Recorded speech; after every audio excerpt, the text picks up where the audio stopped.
Hello, I'm Bill Pollock of Missouri Nets, and joining me, Kyle Larimore from the Missouri Department of Conservation. This is part two of our turkey hunt, and we're getting pretty close here, Kyle. People asking me, "Are you getting turkey fever?" And I'm starting to. I'm getting excited again to get back out into the field, and I know we were out on the range, and we'll talk about that in a few moments. But how are the turkeys looking this year?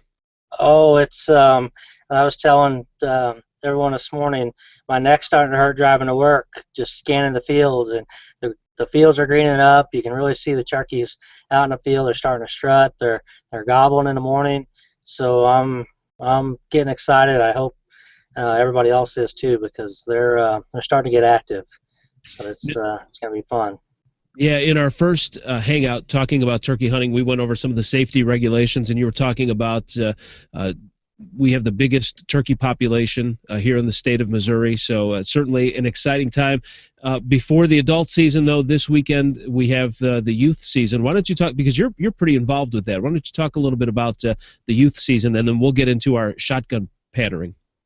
Yeah, it's important. Hunter recruitment, especially for youth, is giving them an opportunity to get out in the field and experience turkey hunting. And this weekend is youth season, so Saturday and Sunday, the kids get to get out first. And there's going to be programs all over the state besides parents and others taking kids hunting. There'll be, the department has programs, and other organizations will be getting the kids out, and of course the parents will be tagging along, so it's a family experience, and hopefully they learn together. So the plan is that once they get out hunting, they get the bug, and they want to go again, that they're comfortable to hunt on their own even during the regular season. So this weekend there's going to be a lot of kids that get to experience turkey hunting for the first time, or maybe their second or third time. So hopefully they at least get to experience and hear some birds, and then of course several of them will harvest birds. So yeah, it's turkey season, and I'm ready to go. All starts on Saturday for me anyway, with youth season and getting a kid out to hunt. So if you've been following our series with adult onset hunting, I think certainly for kids too. I mean, I think our series has been pretty helpful, because we talk a lot about the safety and those type of things as well. So we hope you enjoy it, whether you're a kid or an old guy like me who's trying it for the first time. And Kyle, it's been great working with you. You got me all set up. We had to go out to the range, and we had to pattern our shotgun. And so I guess for the newbies like myself, just explain what that is, and then we'll roll some tape of our day out on the range, and you kind of just give us an overview of what we're actually trying to do and trying to accomplish. Yeah, I mean, patterning your shotgun is similar to sighting your deer rifle. You want to be comfortable with your shotgun, and you want to select the shotgun that fits you, but also the load that works best out of your shotgun. Because for turkeys, they're more of a steel target. They'll be walking around, but it's a steel target, and you're going to have multiple shots, and so you want as many pellets in the vitals or the head of that turkey as possible to make a quick, clean harvest. So it's important what we did was we took the shotgun out you're going to be using. We had 4 different loads, and we tried all 4 different ones. As you can see, we had the target out there about 30-35 yards, generally where you think you're going to be shooting at the turkey. And we shot the 4 loads, and we decided that on the load that had the best pattern and the best chance of harvesting the bird, and so that's the load we're going to use, and we're ready to go.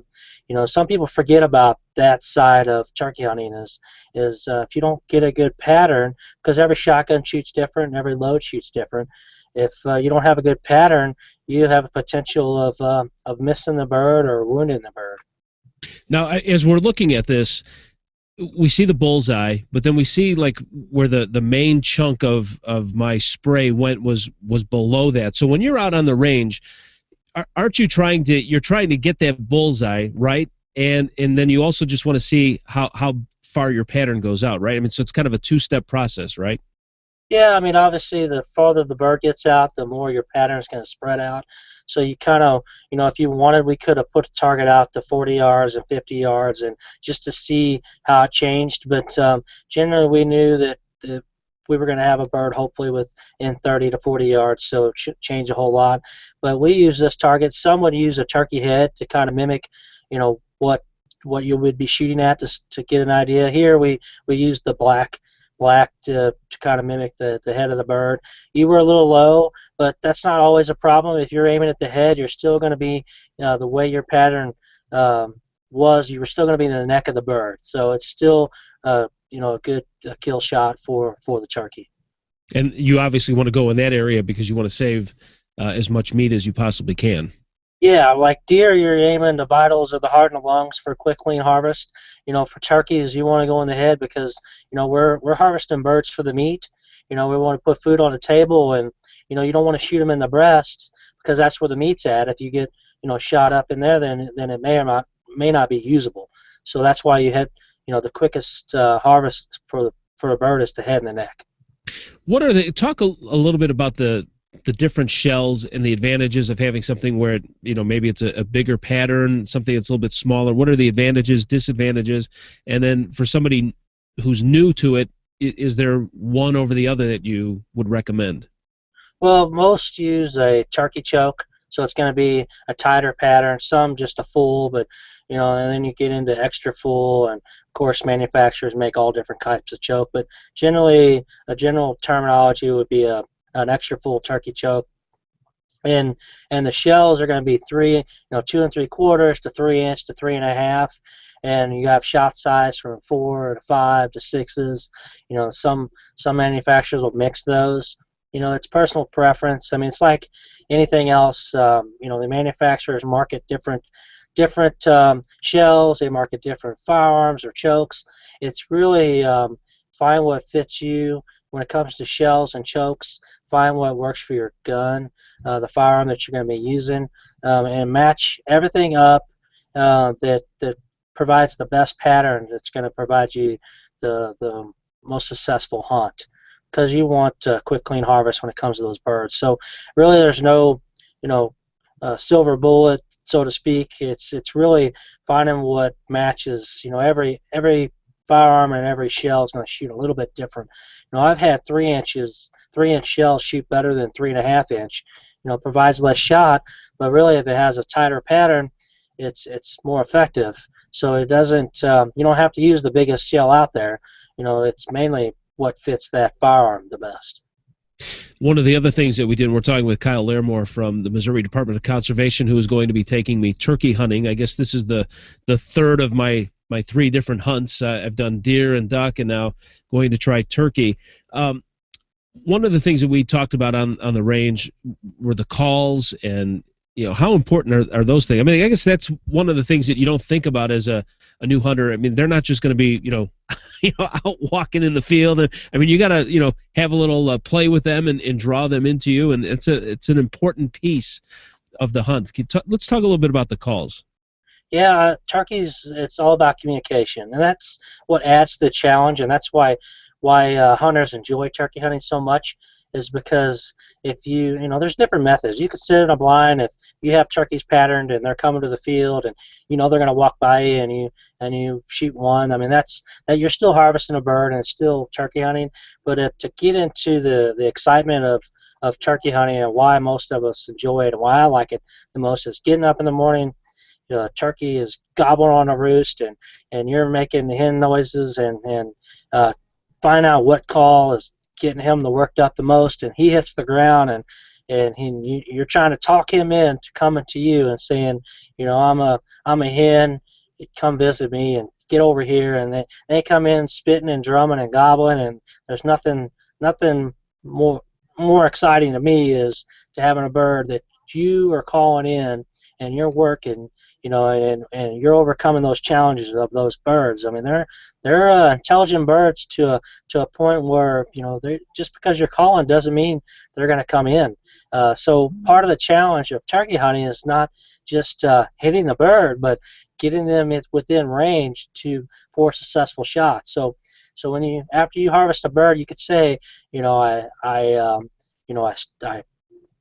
scoped this bird out. I roosted him. I know where he's going to bed, and so I could be there in the morning.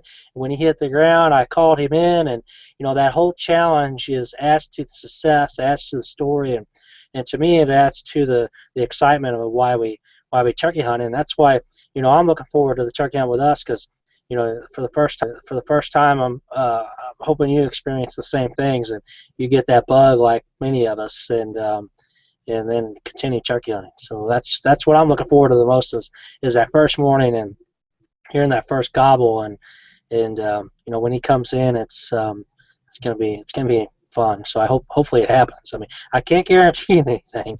It's still hunting, but once we harvest a bird, or if we don't harvest a bird, if we just get that experience, that's just part of it. So.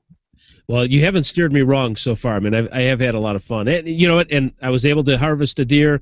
Didn't get anything on the duck hunt, but yeah, they're still fun. So, regardless of what the results are, just to go out and experience it and see if it's something that I like. I mean, that's the main thing. So that's what we're trying to do here with this series is get those adults who haven't tried this before to at least give it an opportunity and see if you like it. So, I'm ready to go. Right. Yeah. I'm looking forward to it. So, and it's not hunting's not about the harvest. Of course, we put meat on the table, but it's the experience and being in the backyard of that turkey's. It's his territory, and you're in it, and that experience is really what we enjoy. And of course, the harvest just adds to it. So. All right, we'll get ready for our next Google Hangout in this series as we get ready for our hunt, and we'll take you on that hunt, and we'll see what we come up with, if anything. But that'll be up next. Kyle, before we leave, I just want to say happy birthday. Thank you. Yeah. I know you said that you only take off for deer season and turkey season and not your birthday. So yeah, every once in a while I take off for my birthday, but that's only because it landed during turkey season. Yeah. Well, that's good. Well, enjoy the day, and we'll see you out on the field as we get ready. Thanks for watching us, and we'll talk to you again real soon here at MissouriNet.com with the Missouri Department of Conservation.